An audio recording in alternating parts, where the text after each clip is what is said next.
नमस्कार साथियों, सभी को गुड इवनिंग। और अपनी जो prelim booster marks booster series है उसमें आप सभी का स्वागत है। और पहले यदि दो लेक्चर आपने नहीं देखे हैं तो वो आराम से ध्यान से देख लो, और ताकि ये सीरीज है वो अच्छे से आपको समझ में आए। और आपको क्या है, वीडियो थोड़ा सा पूरा कंप्लीटली देखा करो ताकि हर चीज़ आपको समझ में आए। मैं यहाँ पे यूपीएससी के पीवाईक्यू ले लेके आपको समझाऊंगा कि वो वाली जो चीज़ है या जो जो ट्रिक है या जो तिकड़म है वो किस तरीके से अपनी इसमें यूज हो रही है। और ढेर सारे मैं एग्जांपल लाऊंगा, एटलीस्ट 4-5 एग्जांपल मैं लाऊंगा, और भी बहुत सारे एग्जांपल है। तो आपको भी यूपीएससी के पीवाईक्यू को आप एनालिसिस करो तो वहाँ पे ढूंढना है और देखना कि ये वाली ट्रिक यहाँ पे देखो इस तरीके से लग रही है, तो उन चीज़ों को समझना है। तो ज़्यादा टाइम खराब करते नहीं है और स्टार्ट करते हैं आज। तो ये तीसरी क्लास है अपनी। तो सबसे बड़ी चीज़ यही है यहाँ पे कि हमें जो क्वेश्चन सेटर है ना उसका माइंड सेट आपको पढ़ना है, उसमें उसकी जो लिमिटेशन है उसका अपन को फायदा उठाना है अपने क्वेश्चन को सही करने में। क्योंकि जब भी क्वेश्चन बनाए जाते हैं ना तो यूपीएससी हमेशा क्या करती है, सेफ खेलती है। ऐसा नहीं हो जाए कि फ्यूचर में वो चीज़ है वो कहीं ना कहीं सही नहीं हो जाए, यदि किसी चीज़ को गलत बनाया है या वो चेंज नहीं हो जाए, या कोई बहुत सारे स्टूडेंट है वो उसको ऑब्जेक्शन नहीं लगाते। तो इन सब से क्रिटिसिज्म से बचने के लिए यूपीएससी हमेशा ट्राई करती है सेफ खेलने की। तो उसी चीज़ का हमें फ़ायदा उठाना है, और क्वेश्चन सेटर भी उस तरीके से क्वेश्चन को बनाता है।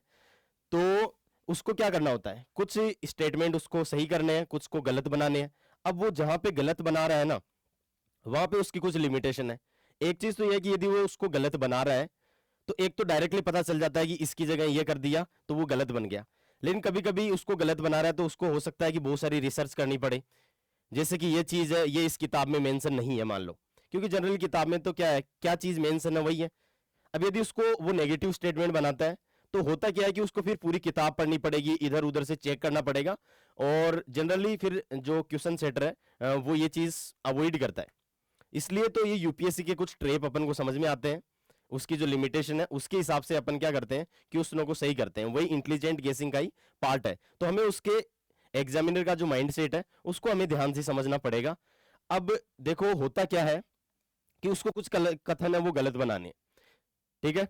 अब वो इसलिए तो वो क्या करता है कि उस कथन को पूरी तरीके से गलत बनाता है ताकि किसी भी केस में वो सही नहीं हो जाए, ठीक है। इसलिए जैसे पॉलिटी वाली क्वेश्चन में वो नाउन को चेंज करता है कि प्रेसिडेंट की जगह पीएम कर दिया तो कथन पूरी तरीके से गलत हो गया, उसको कहीं चेक ही नहीं करना पड़ेगा।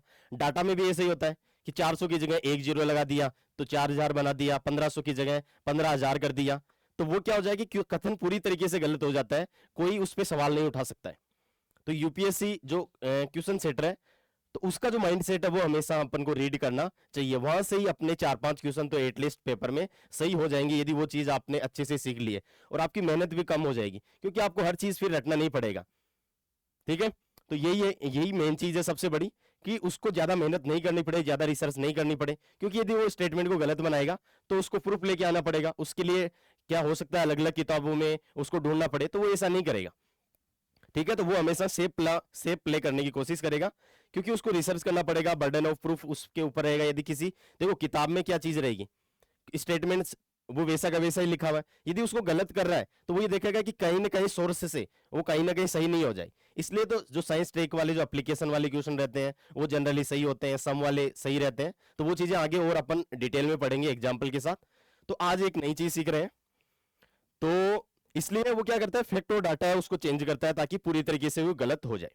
अब आज की अपनी जो ट्रिक है इस पे, इसके एग्जांपल में आपको यूपीएससी के जो पीवाईक्यू है उनके थ्रू बताने की कोशिश करूंगा।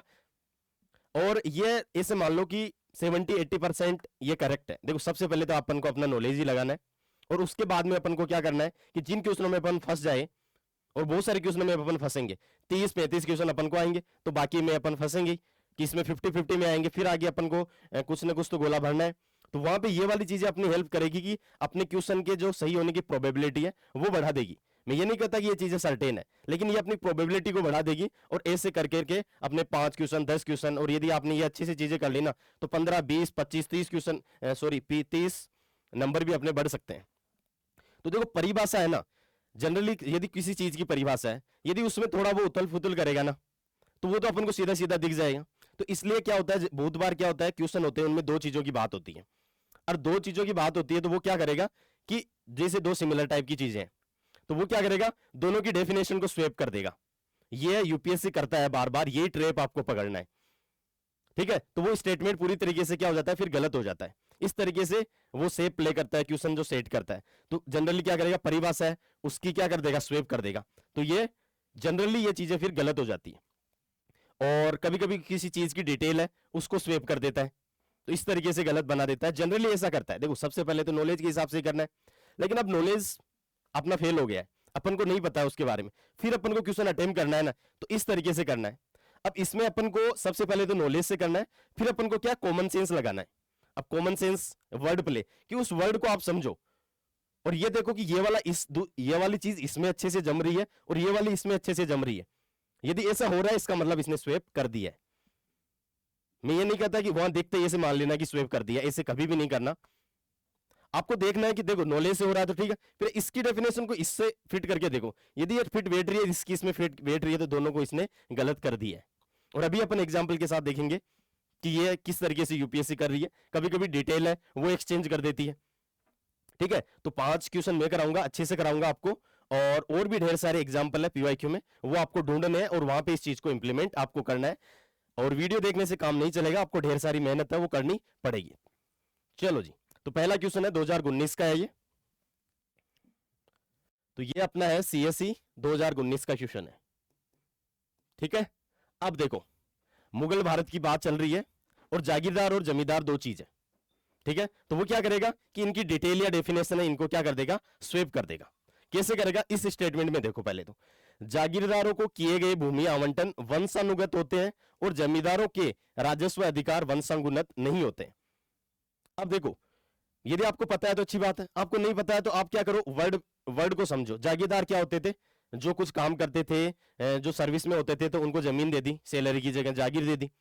अब वो सर्विस नहीं करेगा तो ये तो है नहीं कि उनके बेटे को जाएगी, वंशानुगत जाएगी, या उसने सही से काम नहीं किया तो वापस उसकी जागीर छीन ली जाएगी, तो वो वंशानुगत नहीं हुई। जबकि जो जमींदार होते हैं, अपन पढ़ते हैं तो जमींदार में क्या होता है कि वो रेवेन्यू कलेक्ट करके जो राजा है उसको देता है। इतना तो अपन पढ़ ही लेते हैं हिस्ट्री में, बस इतना ही नॉलेज से अपना क्वेश्चन बन जाएगा। यदि आपको डिटेल में नहीं पता है फिर भी अपना इतना पता चल जाएगा कि जागीरदार कौन होते हैं, जमींदार, तो ये अपना हो जाएगा। तो यहां पे देखो जागीरदार क्या होते हैं, जागीरदारों के जो भूमि आवंटन होते हैं वो क्या होता है, वंशानुगत नहीं होता है। तो इस वाली चीज इसमें फिट कर दी, इस वाली इसमें कर दी, तो ये स्टेटमेंट हो गया अपना गलत। ये वाला भी देख लेते हैं। पहला स्टेटमेंट क्या है कि जागीरदारों के पास न्यायिक और पुलिस दायित्व के एवज में भूमि आवंटनों का अधिकार निर्धारित करता है, ये सब बात सही है। फिर आगे देखो, जबकि जमींदारों के पास राजस्व अधिकार होते हैं, यहां तक ठीक है, तथा उन पर राजस्व उगाही को छोड़कर अन्य कोई दायित्व पूरा करने की बाध्यता नहीं होती है। यह स्टेटमेंट को इसने गलत बनाया है। ठीक है, इसमें स्वेप नहीं किया गया, स्वेप इसमें कर दिया। अब ये वाली चीज है ना, देखो अपनी ट्रिक इस वाले स्टेटमेंट में लगी है, इसको भी अपन समझ रहे कि जागीरदार होते हैं तो देखो उनकी क्या होती है, लैंड असाइनमेंट की जाती है जुडिशियल और पुलिस ड्यूटी के लिए, लेकिन जमींदार है वो रेवेन्यू राइट होते हैं। लेकिन यहां पे गलत बना दिया इसको, देखो कि उसका कोई और काम नहीं होता है। कहीं बुक में ऐसा लिखा हुआ होता है कि उसका कोई और काम नहीं होता है, एक ही काम होता है। ठीक है, तो यहां पे बर्डन ऑफ प्रूफ भारी पड़ जाएगा, तो ये स्टेटमेंट भी उसने गलत बनाई है। लॉ एंड ऑर्डर मैनेज करना होता है, वो चीजें भी होती है उसकी जिम्मेदारी, राजा कुछ भी दे देगा, जिम्मेदारी का क्या। ठीक है, तो ये दोनों क्या हो गए, गलत, तो इसका आंसर हो जाएगा डी। तो इस तरीके से आपको कॉमन सेंस लगाना है, जितना लिमिटेड नॉलेज है उसका हमें अच्छे से इस्तेमाल करना है, और यूपीएससी के जो ट्रेप है या ट्रिक है ना उनको समझना है। चलो जी, अगला क्वेश्चन देखते हैं। अगला क्वेश्चन भी देखो, ये भी सीएसई 2019 का ही क्वेश्चन है। इसमें देखो, इसमें क्या है वो देखते हैं। भ्रष्टाचार के विरुद्ध संयुक्त राष्ट्र कन्वेंशन, ये भ्रष्टाचार की बात कर रहा है। अब देखो इसमें भी क्या है, एक तो यह चीज है यूएनसीएसी और एक यहां पे यूएनटीओसी, दो चीज होगी। अब होगा क्या, देखते हैं उन वाली चीजों का कि इनके वर्ड को समझो। देखो इनका ज्यादा आइडिया अपन को है नहीं, लेकिन इनके वर्ड से समझ में आ जाएगा अपन को। फिर देखो कि डेफिनेशन स्वेप की गई है या नहीं की गई है।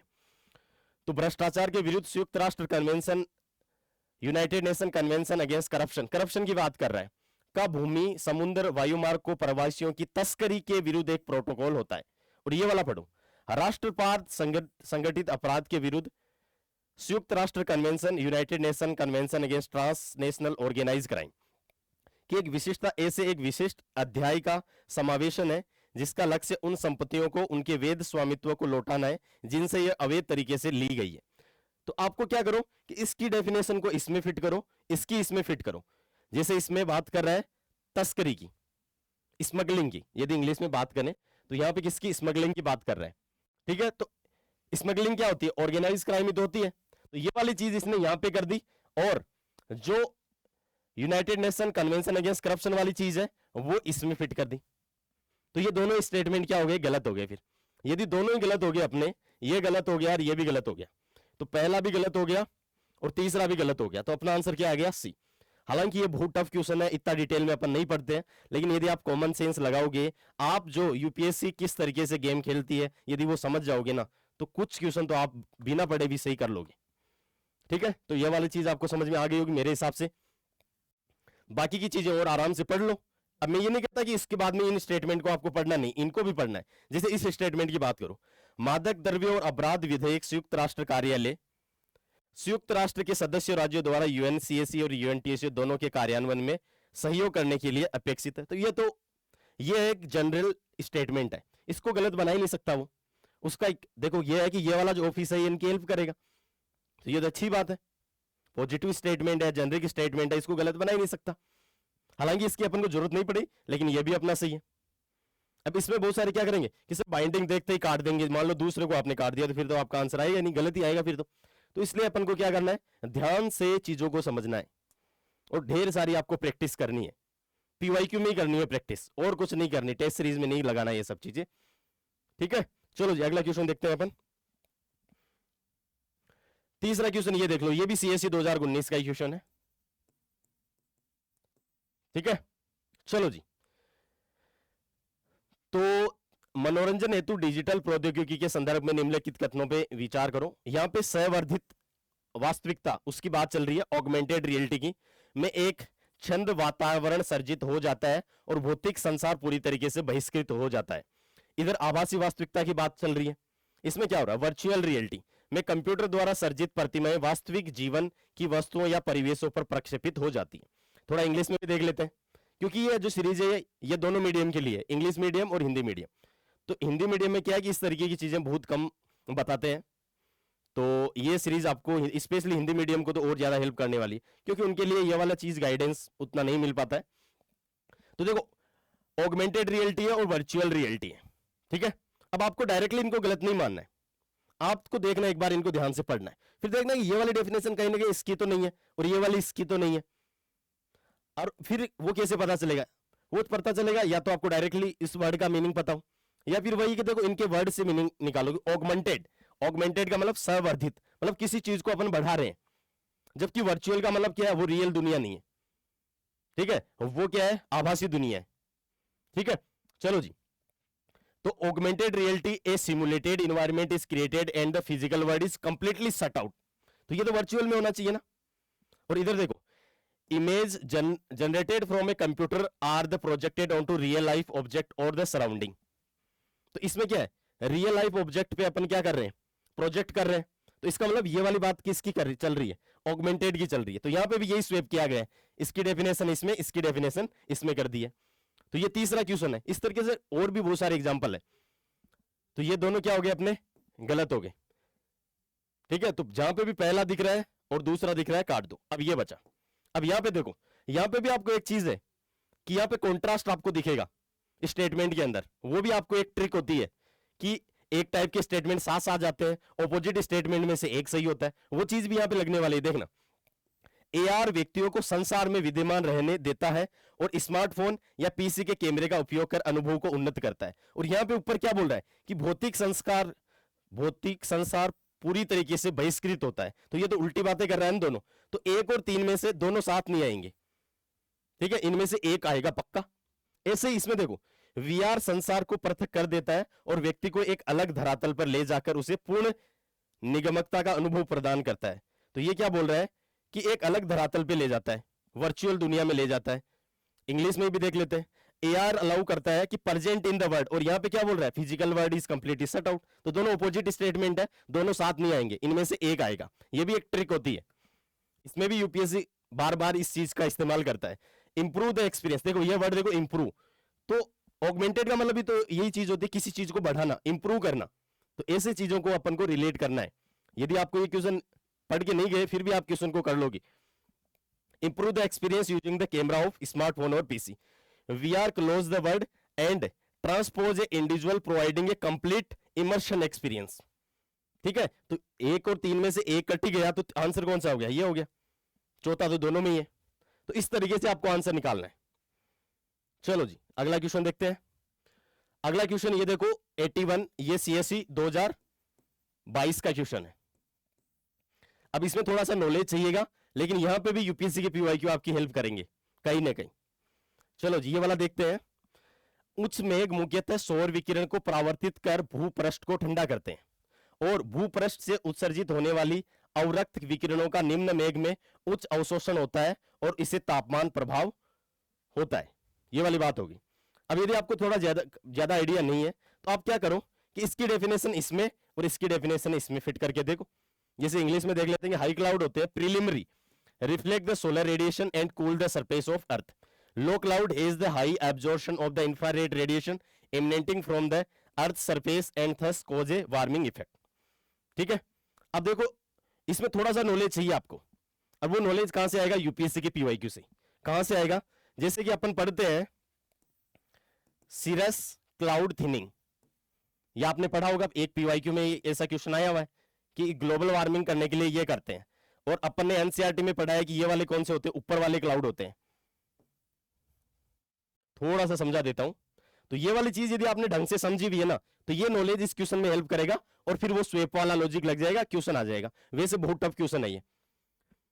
तो सीरस क्लाउड को तो पता है ये ऊपर वाले होते हैं, तो ये वाले होते हैं। उससे अपन को पता चलता है कि ऊपर वाले जो क्लाउड है उनको अपन को क्या करना है, पतला करना है, और ये वाले को अपन को क्या करना है, मोटा मोटा रहते हैं नीचे वाले। अब ऊपर से जो शॉर्ट वेव आएगी सन से, वो क्या करेगी, वो इधर से तो पार हो जाएगी क्योंकि पतला है। अब इधर से क्या है, यदि ये मोटा होगा ना तो ये यहां से इधर रिफ्लेक्ट कर देगा, तो इसलिए इसको क्या पतला करते हैं, तो ये ऊपर चला जाएगा, तो ग्लोबल वार्मिंग अपनी रुक जाएगी।